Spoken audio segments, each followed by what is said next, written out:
روشنی ہے، ان آیات اور ان سے ریلیٹڈ احادیث صحیحہ کی روشنی میں گفتگو کا آغاز کر رہا ہوں۔ فہم قرآن کی ضرورت و اہمیت کیا ہے، ایک حصہ، اور دوسرا حصہ فہم قرآن کا اصل ماخذ کون سا ہے، اور کیا ہم قرآن مجید کو اس کی روشنی میں سمجھ رہے ہیں یا نہیں۔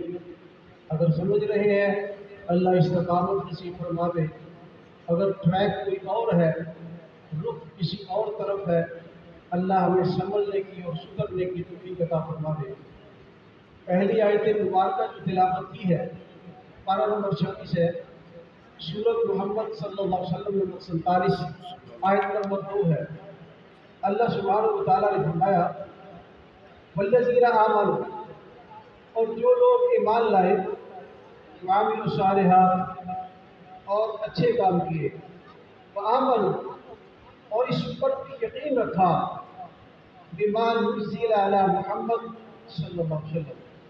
جو کچھ محمد صلی اللہ علیہ وسلم پر اتارا گیا ہے، وَهُوَ الْحَقُّ مِن رَّبِّهِمْ، اور دراصل ان کے رب کی طرف سے وہی سچا دین ہے، کفر عنہم سیئاتہم،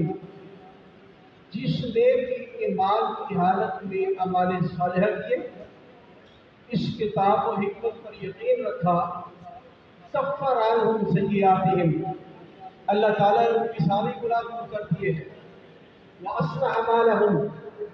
اور ان کے احوال کی اصلاح کر دی ہے۔ اس آیت مبارکہ کی روشنی میں اللہ سبحانہ و تعالیٰ نے 7 نعمتوں کا تذکرہ کیا ہے کہ جو قرآن مجید کے فہم کے لیے قرآن مجید اور احادیث صحیحہ کی بنیاد پر علم سیکھے گا، سکھائے گا،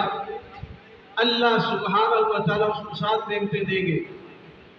پہلی نعمت نور ایمان، دوسری نعمت جو اللہ تبارک و تعالیٰ اس کو دیں گے، کردار میں تقویٰ عطا فرما دیں گے۔ تیسری نعمت